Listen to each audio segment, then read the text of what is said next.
The archive never closes. Tonight's file, the people of the state of California against Laura D. Fair. On the evening of the 3rd of November, 1870, a woman boarded the Oakland Ferry, walked up to a man seated with his wife and 3 of his children, and shot him through the heart. There was no question of identity. The deck was crowded. Dozens saw it.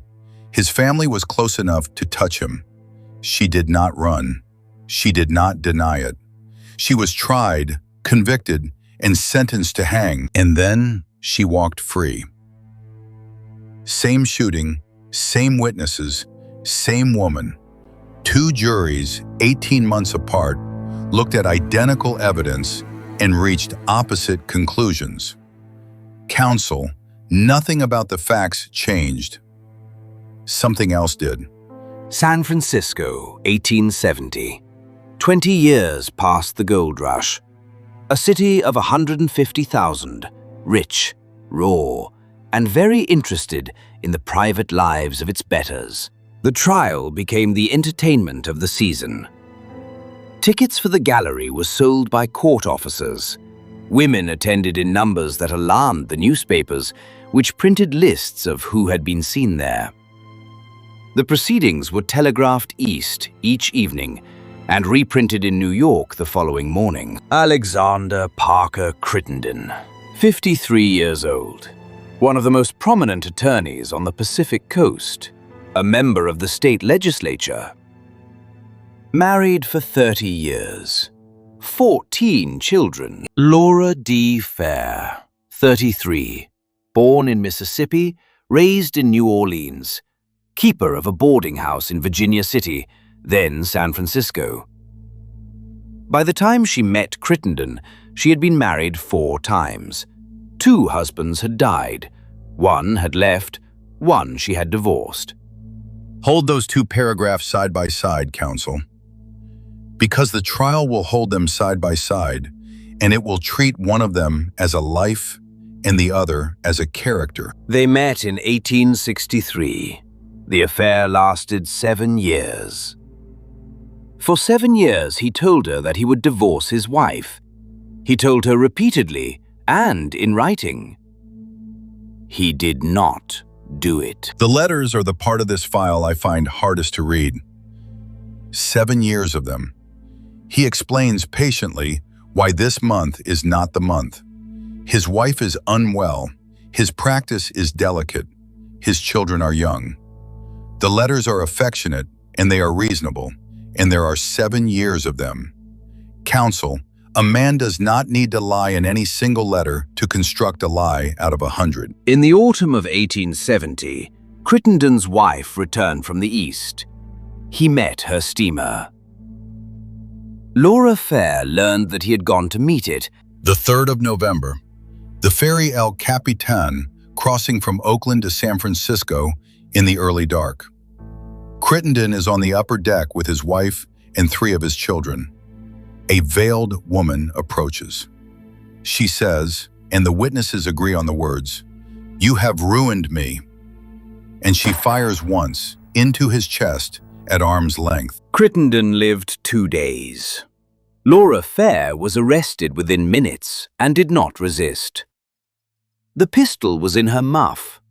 She had bought it some weeks earlier. Now, on those facts, a purchased weapon, a public killing, and admission at the scene, the case is a straightforward prosecution for murder.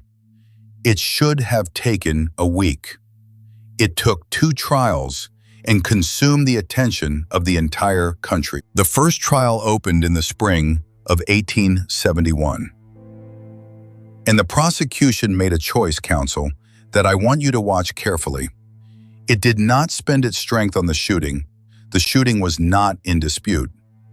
It spent its strength on her. The defense in the first trial argued insanity as well. The same doctrine, very nearly the same medical language. It failed completely, which tells you something important, counsel. The argument that acquitted her in 1872 was available in 1871 and was made and was rejected in 40 minutes. The doctrine did not change. The willingness to receive it did. And why should it not? A jury must decide whether a killing was the act of a broken mind or of a calculating one. Character is evidence of calculation.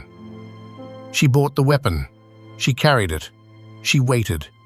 She approached him in front of his children. That is not madness, Thorne. That is arithmetic. The 4 marriages were put before the jury, her boarding houses, her debts, her temper.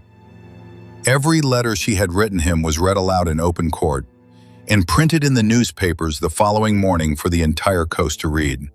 The word used again and again was adventurous, and there is a comparison here that the newspapers of 1871 did not care to make.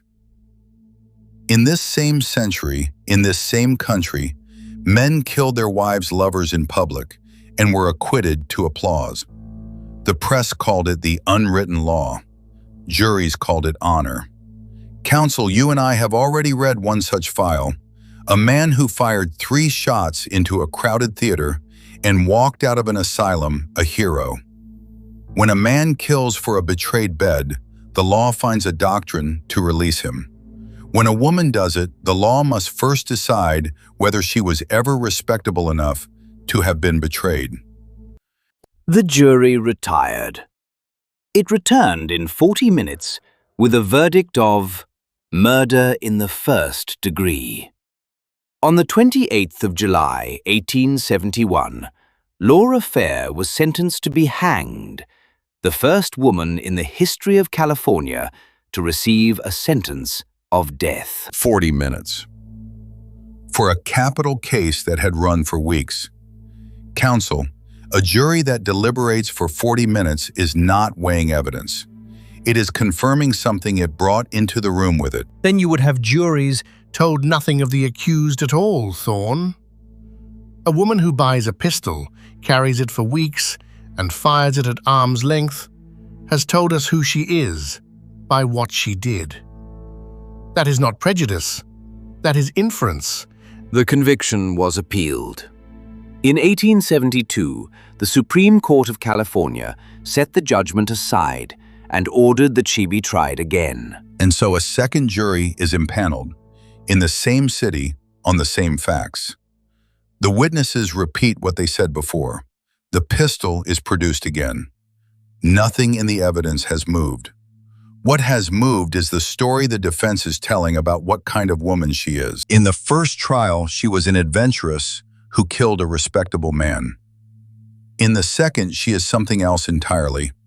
A woman of delicate constitution, seduced at a vulnerable age, sustained for 7 years on a promise, and finally overthrown, not by rage, but by her own physiology. The doctrine has a name, counsel, and it is worth saying slowly: emotional insanity. Sometimes called transitory mania, the proposition is that a person may be wholly sane before an act and wholly sane after it, and yet for the duration of the act itself be incapable of moral choice. A madness that arrives, does its work, and departs, leaving no trace a physician can examine. The doctrine did not survive the century in good health. Courts and commentators turned against it precisely because of cases like this one, because a madness that leaves no trace can be asserted by anyone and refuted by no one. It narrowed. It acquired conditions. In most places, it quietly disappeared. But counsel, notice what did not disappear: the practice of deciding a case by deciding what kind of person is standing in the dock. That we kept. Which is to say, a defense that cannot be disproved. No examination can refute it, because by the time anyone examines the accused, the madness has conveniently withdrawn. You are describing a doctrine perfectly shaped to acquit whoever a jury already wishes to acquit. Yes, that is exactly what I am describing. And it is the only point on which you and I have ever entirely agreed. Physicians testified for the defense. They spoke of nervous exhaustion, of the effect upon the female mind of prolonged deception, and of the influence of her monthly cycle upon her reason at the hour of the shooting.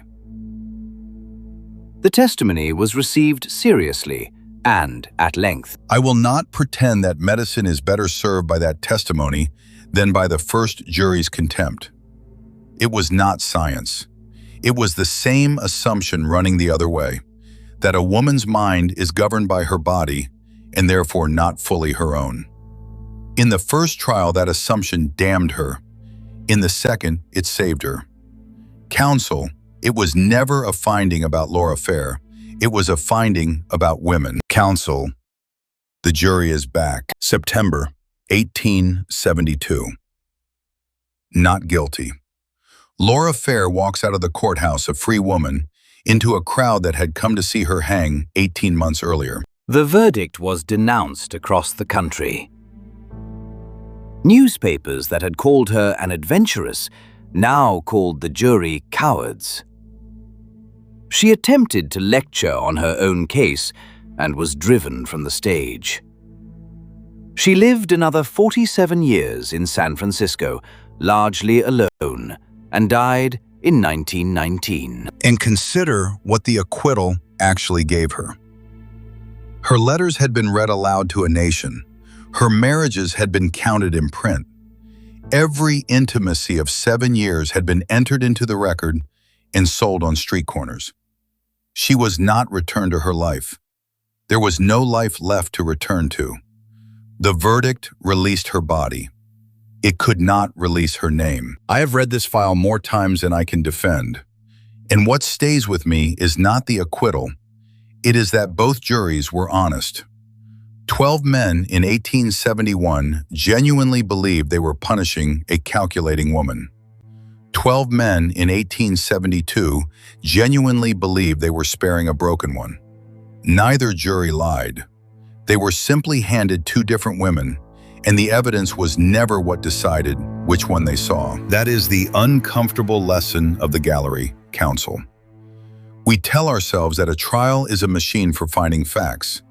Sometimes it is, but often enough it is a machine for choosing between two stories, and the facts arrive afterwards to be arranged in support of the one already chosen. The law is what we wrote. Justice is what we wanted. I am condemned to read the difference, one case at a time. Next week's file, a bank was robbed of a fortune that did not exist, by a man the bank could not admit had ever worked there. The fraud wing is waiting. If you would like to study the evidence the way counsel does, the case brief is in the description. Filed, never forgotten.